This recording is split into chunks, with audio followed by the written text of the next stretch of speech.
स्वागत स्वागत आप सभी का एक बार फिर कौन बनेगा करोड़पति पर। कैलाश जी और सुमेधा जी, सबसे पहले तो मैं जानना चाहूँगा कि आप कंपेनियन के रूप में किसे लाए हैं और जोड़ीदार के रूप में। कंपेनियन के रूप में शायद आप अपने सुपुत्र को लाए हैं जिनका नाम है भुवन। भुवन जी, प्रणाम करता हूँ आपको और बहुत बहुत स्वागत आपका हमारे इस कार्यक्रम में। और आपकी बेटी भी आई हुई है। हाँ, मेरी बेटी और दामाद भी हैं कंपेनियन के रूप में। और उनके पतिदेव सुदीप, उनको भी प्रणाम करता हूँ और बहुत बहुत स्वागत आप सभी का। और जोड़ीदार के रूप में है किंशु कुमार, बहुत बहुत स्वागत आपका। कैलाश जी, हम ये जानना चाहेंगे इससे पहले कि अगर आप यहाँ से, हम चाहते हैं कि ढेर सारी धनराशि जीत कर जाएं, इसका उपयोग कैसे करेंगे आप? देखिए, बहुत दुर्भाग्यजनक एक बात है जी कि हर घंटे में भारत में 2 बेटियों या बेटों के साथ यौन शोषण होता है, बलात्कार होते हैं। ये सरकारी रिपोर्ट है, असलियत में तो बहुत ज़्यादा है, लोग जाते नहीं हैं और जाते भी हैं तो उनके लिए कानूनी मदद नहीं मिलती।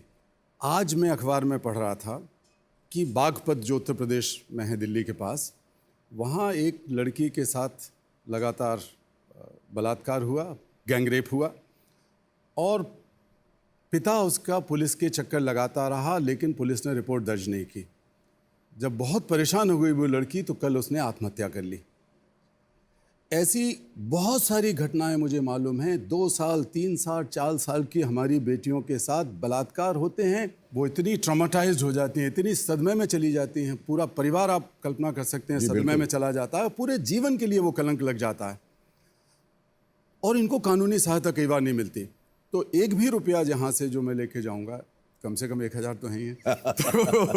तो ऐसे बच्चों के लिए कानूनी सहायता पहुँचाने के लिए एक फंड बनाएंगे, उसमें लगाएंगे। और बहुत लोग जानते होंगे कि नोबेल पुरस्कार की जो मुझे राशि मिली वो कई करोड़ रुपए थी। इतना करोड़ तो मैंने देखा भी नहीं, छुआ भी नहीं। वो मैंने इसी काम के लिए लगा दी, बच्चों के लिए जी। और जो मुझे नोबेल पुरस्कार मिला, वो जो मेडल है सोने का, वो संसार के इतिहास में शायद पहली बार ऐसा हुआ, मुझे बताया गया कि मैंने वो राष्ट्र को समर्पित कर दिया और वो अब हम भी नहीं छू सकते, हमारे बच्चे भी नहीं छू सकते। वो राष्ट्रपति भवन के म्यूजियम में रखा गया, राष्ट्र की संपत्ति हो गई है। वाह, क्या बात है, बहुत खूब। तो ये पैसा भी इस काम के लिए जाएगा। बहुत ही नेक विचारधारा आपकी कैलाश जी। ये देखिए, हमारे समाज में कितनी मानसिक बीमारी है, मैं इसे कहूँगा बहुत कठोर शब्दों में। परंपरा के नाम पर, इज्जत आबरू के नाम पर इतनी सामाजिक वर्जनाएं हैं, सोशल टैबूज हैं कि लड़कियों के मामले में ये कहा जाता है, एक आम भाषा में आप जानते हैं, अरे इस लड़की की तो इज्जत लुट गई। हाँ, इज्जत लुट गई, अब उससे कोई शादी नहीं करेगा, उसको बोलना नहीं है, किसी को बताना नहीं है। माँ को बता दो तो माँ कहती है, अरे किसी को बोलना नहीं, नहीं तो तेरी शादी नहीं होगी।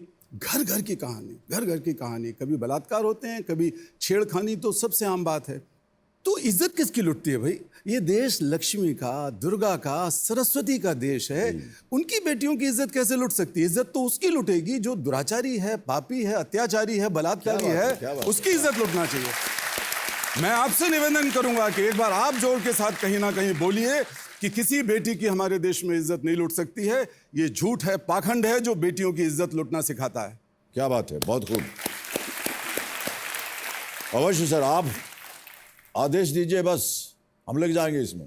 पहले लगे रहो मुन्ना भाई था, अभी तो लगे रहो कैलाश सत्यार्थी, लगे रहो बच्चन साहब भी हो जाए तो कुछ ज्यादा अच्छा होगा। अभी हम लोगों ने भारत यात्रा की, तुरंत ही बच्चन साहब ने ट्वीट किया उस हमारे भारत यात्रा के उद्देश्य के समर्थन में, इसी बुराई के खिलाफ हमने की। और इसके बाद आप नहीं आ पाए तो आपने एक छोटा वीडियो दिया, एक छोटा सा क्लिप, और वो लाखों लोगों ने देखा देश के और प्रोत्साहित हुए लोग।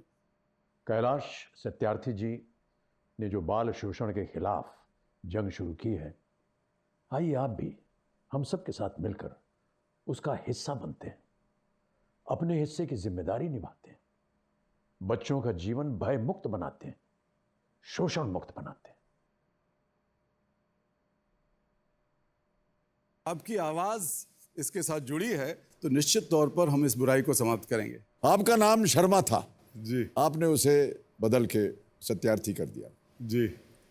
इसके पीछे रहस्य क्या है? हो सकता है पहले मैं ज़्यादा शर्माता हूँ, अब नहीं शर्माता। लेकिन असली बात यह है कि जब मैं 15 साल का था तो उसी साल महात्मा गांधी की जन्म शताब्दी मनाई जा रही थी 1969 में। तो सब जगह पर गांधी जी के बारे में चर्चा थी और नेता लोग बहुत अच्छा भाषण देते थे। छुआछूत खत्म करना चाहिए, छुआछूत बुरी बात है, जात पात से बहुत नुकसान हो रहा है समाज को। बिल्कुल बिल्कुल। तो मेरे मन में आया कि ये जो हमारी यहाँ उस समय मेहतरानी कहते थे सफाई करने वाली जी, महिलाओं को, तो मेहतरानी खाना पकाएं और ये नेता जो बड़ी जात के हैं ये बैठ के खाना खाएं। तो मैंने कुछ मित्रों के साथ मिलकर चंदा इकट्ठा किया और गांधी जी का एक नया पार्क बना था, वहाँ पर उन महिलाओं ने खाना पकाया। इससे पहले हमने नेताओं के पास जाके हाथ पांव जोड़े, कहा उनसे कि देखिए चलिए आप लोग बोलते हैं ये कि छुआछूत खत्म करना चाहिए, आज मौका है। उन्होंने कहा बहुत बढ़िया बेटा, कमाल है, तुमने बड़ा अच्छा आइडिया लिया, हम आएंगे। 7 बज गए, 8 बज गए, 9 बज गए, कोई नहीं आया। हमने फिर से एक चक्कर लगाया। किसी नेता ने कहा आज उनका पेट में दर्द है, किसी ने कहा हाई कमान से बात हो रही है। तो हम आ गए 9:30 के करीब और 10 बजे तक मैं गांधी जी की मूर्ति के पीछे बहुत दुखी भाव से खड़ा। गुस्सा भी मुझे था, ऐसा लग रहा था कि जो ये ढोंग हैं समाज के, हम बोलते कुछ हैं, सोचते कुछ हैं, करते कुछ हैं, जिनको हम नेता मानते हैं अपना, वो कितने पाखंडी हैं। मेरे 15 साल की आयु में जैसे लगा पिघल पिघल के मोम की तरह गिर रहा है। फिर मैंने खाना शुरू किया थाली में डाल के, तो गुस्से में और दुख में मैं बहुत ज़ोर ज़ोर से चीख के रोने लगा। तो तभी मैंने महसूस किया कि एक हाथ मेरे कंधे पर आया, एक तथाकथित अछूत माँ का हाथ, जिसने कहा बेटा तू क्यों रो रहा है, तूने तो जो कुछ किया कोई नहीं किया, कोई कर नहीं सकता, ये तू तो खाना खा रहा है हमारे हाथ का पका हुआ, तुझे तो खुश होना चाहिए। तो उस माँ की सांत्वना से मुझे थोड़ा सा मन में ठीक लगा।